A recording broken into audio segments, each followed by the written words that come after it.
Hi, I'm Ed Sperling. I'm the Editor-in-Chief of Semiconductor Engineering. I'm over at the EDAC offices with Bob Smith, who's the new Executive Director of the EDA Consortium.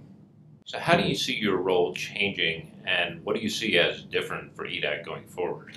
Okay, so that's kind of the $64,000 question. I've been on board officially since May 1st, but frankly, a lot of this has been transition time. Of course, we had DAC in the middle, but I've had the opportunity to talk to a lot of people in the industry, and I've kind of formed my own, scenario, which is simply that EDA. So if we take the word EDA, electronic design automation, very important part of the overall industry. In fact, it's a $6 billion industry that if it shut off the water tap, the $300 billion semiconductor industry would be, frankly, it would shut it down, at least temporarily. Having said that, EDA, though, I think we need to look beyond just the classic design, what we think of as the classic design automation tools. For example, synthesis and place and route and logic simulation and so forth. I'm not trying to put it all in one box, but there's a whole lot more to getting a system from an idea out into an actual product that the consumer has. There's a lot of embedded software. There's a lot of intellectual property. There is, if you think about the mobile world, there's some really clever and innovative new packaging and die stacking, 3D and 2.5D. So I'm kind of leading into where my thoughts are, and that is that EDAC, the scope of EDAC, I really think needs to be broadened. Well, we're already seeing that to some extent with the large EDA companies, which are extending out to a lot of different areas. They're going into IP, they're going into software. Yeah. Do you see EDAC following that as well? I do, absolutely. One of the interesting facts is that ARM has been a member now of EDAC for several years. In fact, they're on the board. That's really important because they're one of the largest, or probably the largest IP company in the world. And then I think if you look on the embedded side, we have a few people involved there, but I think we could do more there. So to answer your question, I think EDAC needs to kind of open up and embrace more pieces of the puzzle that lead to getting that, that silicon into an actual product. The other thing that I'll say, and this is kind of a different tangent, is that geographically, EDAC has been primarily, other than in being involved with the date show in Europe, primarily a North American organization. That doesn't mean we don't have overseas members, but there hasn't been much of a push to market EDAC overseas. And that's something I want to reach out and do simply because we've got growing markets like in Asia, especially China. I mean, it's just exploding. The government is pumping tons of money in there. All the companies are doing a lot of business there. I think there's a lot more business to be done there. And I think EDAC needs to have a presence there as well.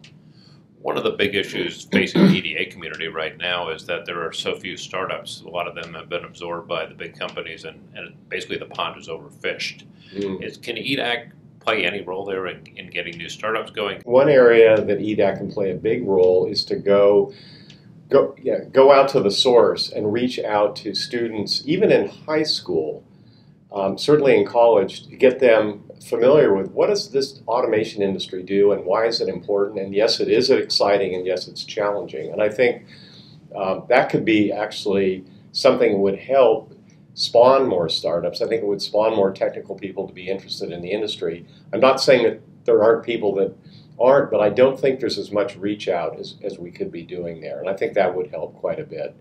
We've certainly seen a graying of the EDA industry over the past few years. A lot of the new talent seems to be coming from places like China, South Korea, even Japan. So is there a way that EDAC will reach into those areas and be able to leverage some of the companies that probably already exist in some of those markets?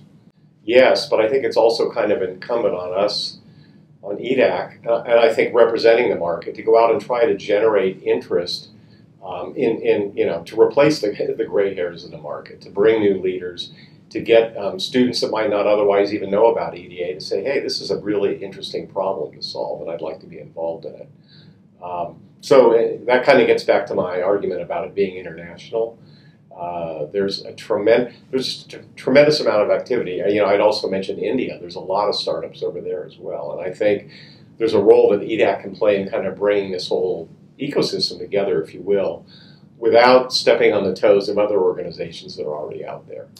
One of the big challenges for EDA has been that some of the problems that it's solving now are so complex that we're starting to fuse together physics with engineering, with system engineering, front end, back end. Are there the kinds of training programs out there that would help promote this as well? Interestingly enough, I think there is a role for EDAC in that. EDAC already does, and this is something that I learned in this new role, EDAC already does a 2-day training for a group out of Washington, D.C. called the National Defense University. It's a school basically for career people in the military who are now moving into the Washington scene. And this started maybe 3 or 4 years ago, where the question came up is, well, we keep hearing about EDA, what is it? And so we host a group 1 day in Washington, and I believe 2 days here in the Bay Area in the spring, and we talk to them all about EDA, how are chips designed. We take them into factories so they can see what's going on. That's a heavy, I think a real heavy influence, because now these folks go off to do their jobs and they know what the EDA industry is. I think there's a whole other thing we could do in terms of training, in terms of the whole chip flow process, methodology, and so forth. So I think there are opportunity there. I think part of it, depends on the appetite of the member companies, to want to help fund some of this. But I think there's definitely some things we could do there. What do you see as the future of DAC, which has always been the great conference for EDA, but may not be either go far enough or may go too far? DAC has already taken some good steps towards opening up what I'm going to call opening up the funnel, if you will, the things that are important in the design flow. Certainly IP has had more of a presence. They've tried some verticals, which I think has been good, the automotive, the last few years. I think embedded needs to be juiced up quite a bit because, and this is my own number, I don't know if it's right, but I'm going to argue that for every chip designer, classic what we'd call a chip designer that's out there, there's probably 10 people that are writing some kind of code, some kind of embedded software that goes on that chip to make it do something useful. I think we need to figure out how to be inclusive of that as well. And then I frankly think you have a bigger show. And security sounds like it's starting to ramp up as well for EDA. Absolutely. The buzzwords, this is kind of my takeaway from this year's DAC. The buzzwords were IoT, security, embedded, and also IP. But security was huge. In fact, I can't forget this because I went to one of the keynotes where the speaker pointed out that if you took a modern car and you ripped the taillight off, you could probably tap into the CAN bus in the car and kind of take over control. And kind of a crazy example, but there was a lot of discussion about security, and I've actually seen a few startups that are going after that market.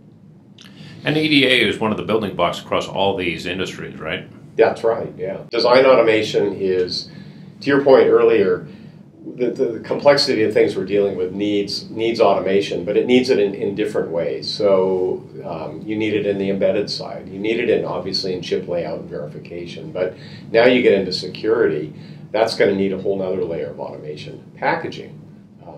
One of the questions I asked at DAC was, well, where do we stand with 2.5D, 3D packaging? Everybody's looking at it. And I asked, well, are the EDA vendors doing enough about it? And the answer was kind of mixed. Yeah, they're doing some things, but there's a lot more that needs to be done. It needs to be more automated because, frankly, it's so expensive now. We need to get the cost out of it. And one way to do that is to help automate it. So you're looking at architectures as being one of the defining changes of the semiconductor industry and EDA's role in that. Yes, I do. I think architecture is going to play a key role. I think that we are at the point in terms of semiconductor processing. So we're at 14, we're going to 10, then we're going to 7. A couple of things are going to happen. One is only the few people are going to be able to play at those nodes because it's so expensive. The second is you can only have a die that's so big. And so now if Moore's law is to continue, how are you going to get if you can't build a die that's the size of, an envelope, which I'm exaggerating, you clearly can't. You do what you do in a big city. You get a small plot of land and you build up. And that's really what the 3D IC is about, is saying, well, if I can't make it bigger, I can certainly stack them. Now, that is non-trivial because the die that worked great when it was by itself, now when you start stacking things on it, all of the parasitics and the delays and the thermal, and I think there's a big opportunity for EDA to go solve that problem in a more of a deeper way than it is today. Well, Bob, thanks for taking the time and good luck in your new role. Well, Ed, hey, thanks very much. I have a mandate to do a lot of things, and I've got a lot of stuff on my mind, and so I appreciate your wish of good